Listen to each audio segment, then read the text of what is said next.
Hello everybody, it's VerticalSandwich. What I forgot was that I said I was going to go through and talk about the things, every item. Right, okay. So, we'll go into the equipment deck. We will go into the equipment deck. Get rid of everything in our deck.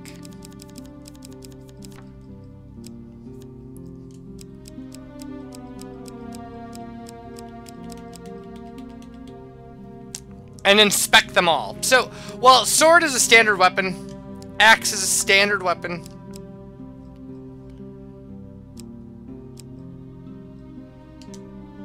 Desperate measures. This mace inflicts more damage the lower the health of the wielder is.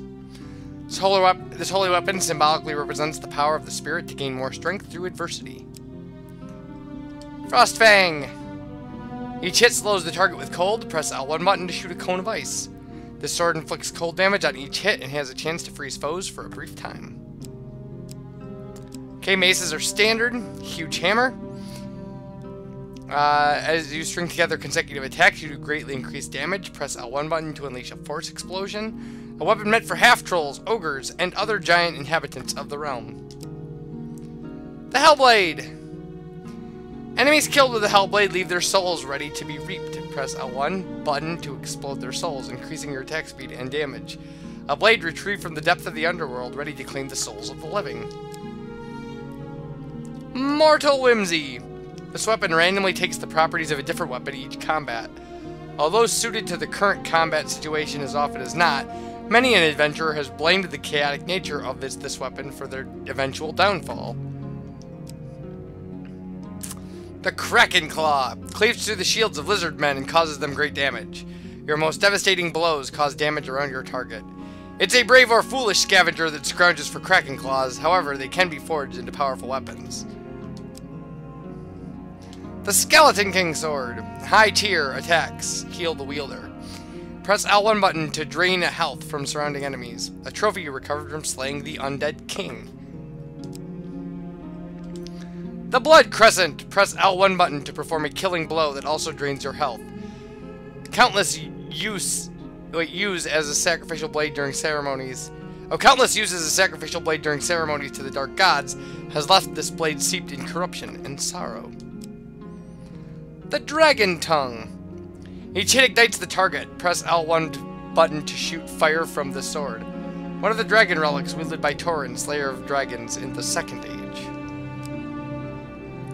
Shield Breaker. Press L1 to perform a devastating attack, ignoring the opponent's blocking action. An axe made for smashing the shields and skulls of northern sea raiders. The Undead Bane. Does fire damage on hits against undead. Press L1 button to ignite all undead enemies. Crafted by priests of the First Order to cleanse the world of unholy monsters. The Rat Cleaver. Hits against rat men inflict double damage. Press L1 to cause a force explosion that will stun enemies. Once, the empire of the rat men stretched from under the northern capital all the way down to the southern kingdom. The creation of these weapons helped to bring them close to extinction. Thunder Strike. Every strike inflicts lightning damage. Press L1 button for lightning to strike around you. Every hit from this blade shocks enemies for a brief time. Life's Limb. Press L1 button to inflict a curse of weakening on enemies close to you. Strike a cursed enemy for bonus damage. This also removes the curse. A practice swordsman can use this weapon to weaken any enemy before killing them with a single lethal blow. And Scorching Zeal. This weapon has a fire aura that decreases quickly. Press L1 to restore the fire and burn nearby enemies, long thought to have been lost during the war with the Hill Giants. Okay. Standard Shields. Innocence. Countdowns are reduced by 25%, and encounters are randomly revealed on each new map. The righteous use this shield in combination with their faith to combat evil. The shield blocks the physical attack, while faith deflects evil intentions. The Enormous Shield. Armor levels increased, and it can knock enemies down, but reduces your move speed. Only half-trolls regularly carry such huge shields into combat, although occasionally a particularly strong human will also employ one. Emperor's Jewel, 50% chance to grant one free artifact use per combat. This shield was a gift from the Magician's Guild to the Emperor of the Southern Empire in exchange for allowing them access to the Imperial Library of Spells. Fortitude's Breath. Every third encounter does not consume food. Press circle button to shield bash a target, stunning it. Imbued with the hardiness of the dwarves, these shields are prized among scouts across the kingdom. The Skeleton King Shield. A shield bash can kill regular skeletons and stun other targets. A trophy you recovered after slaying the undead king. Dragon Shield. A shield bash sets the target on fire for a short period. One of the dragon relics worn by Torin, Slayer of Dragons in the Second Age. Okay, that's it for shields. Medium armor standard. Chains of Rage. During combat, strikes sustained from bows and wands have a chance to restore your cooldowns. The Chaos Lords gifted such armor to their most prized warriors that they might cause further anarchy in the world. The Armor of Cold. Nearby enemies are immediately slowed as the chilling effects of this armor take hold. A leftover remnant from the long-lost kingdom of the Winter Elves. Berserker Armor. During combat, every hit you sustain increases your speed and weapon strength. The armor of the insane painted warriors from beyond the mighty sea, or the misty sea. Invisible Hand. Renders the wearer immune to physical ranged attacks, but provides weak defense against melee strikes. Or melee. It's melee strikes. A boon for wizards who avoid close range combat. Okay. Forbidden Armor. Provides excellent protection from harm, but renders the wearer immune to any healing effects. Never meant for the mortal realm, the gods cursed it out of spite when they discovered it had been stolen. Alright, Wilderness Armor gives a speed damage buff until the player is hit. Customary protection for warriors of an obscure forest tribe in the Southern Kingdom. Okay, heavy armor is just heavy armor, right? It's just heavy armor. Occult Reflection. Every third blow from undead enemies is reflected back against them.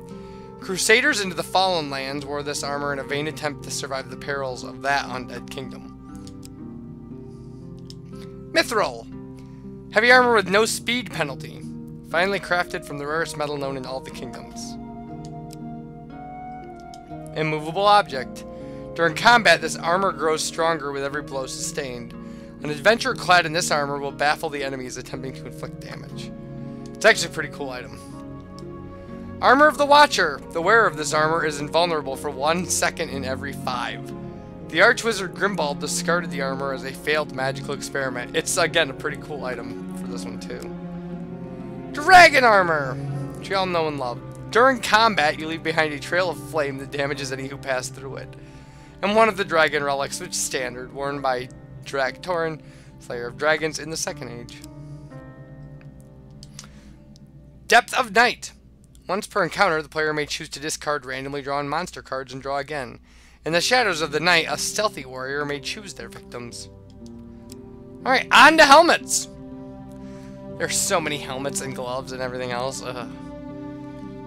Okay, Explorer's Helmet. Reveals stairs encounters upon entering a level and grants a gold bonus for revealing every encounter on a level. A good explorer is thorough, but always has one eye on the exit. The Healing Cap. Any healing that the player receives is doubled. Healing caps are a rare find. Rarer still is the adventurer who lives long enough to use one to its full potential. Helm of Reflection. Upon reflecting a projectile, this helm creates a small force explosion. This helm contains the experience gained by the Eastern Rangers in their encounters with all matters of opponents.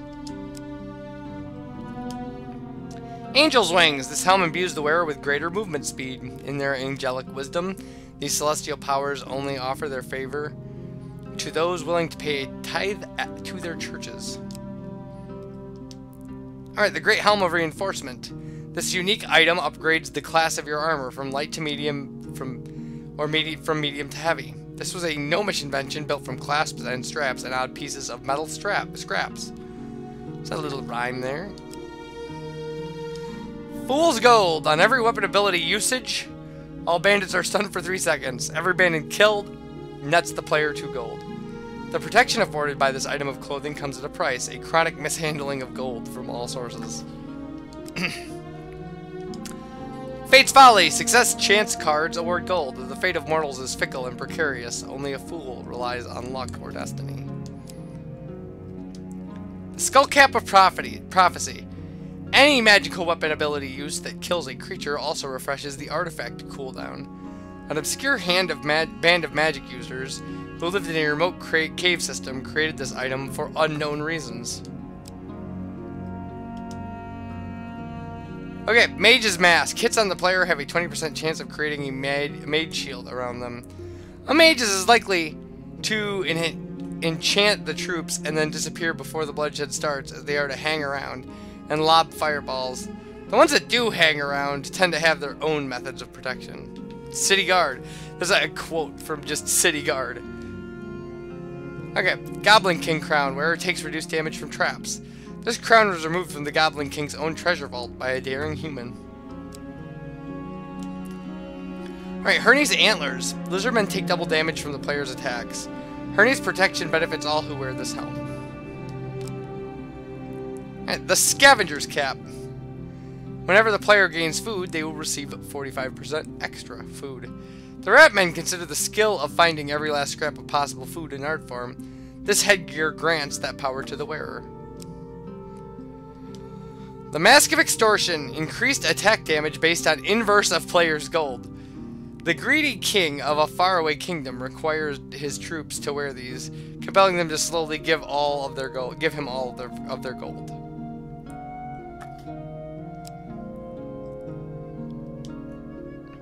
Alright, Skeleton King Helm. A hit on the player gives the player's next attack a 25% damage bonus. This effect can stack up to 3 times, but is removed after making an attack. The Skeleton King wore this helm in life, but just as he wore it in Undeath. Soldier's Furor.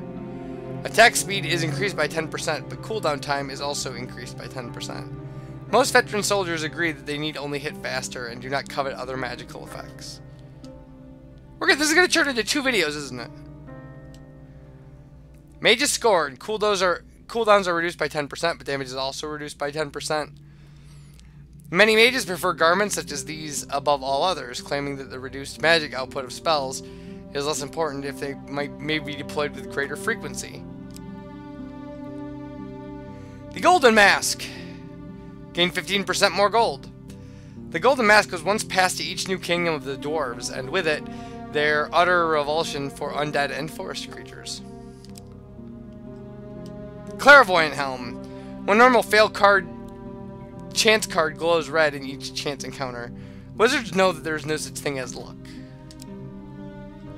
The Dragon Helm. While worn, this helmet causes melee strikes to inflict double damage against enemies who are on fire. One of the dragon relics worn by Draktorn, Slayer of Dragons in the Second Age. I actually did a little run right before this to unlock the one last card we didn't have information about. And in that run, I got the Dragon Helmet, the Dragon Armor, and the Dragon Tongue, and had them all equipped, and it was just ridiculous. It was ridiculous. It was killing standard enemies in 2 hits, because the first hit would put them on fire, and the second hit would just murder them. Oracle's Diadem. After each encounter, all adjacent encounter cards are briefly revealed. The future is never certain, but one can catch glimpses of potential outcomes among the sea of possibilities. Plunderer's Cap. When you draw supplies, instead draw 2 and pick one. The nomads of Terek and Mora were renowned for their scavenging abilities. Okay, so when we come back, gloves, artifacts, and rings. I'll see you guys for that. Bye, everybody.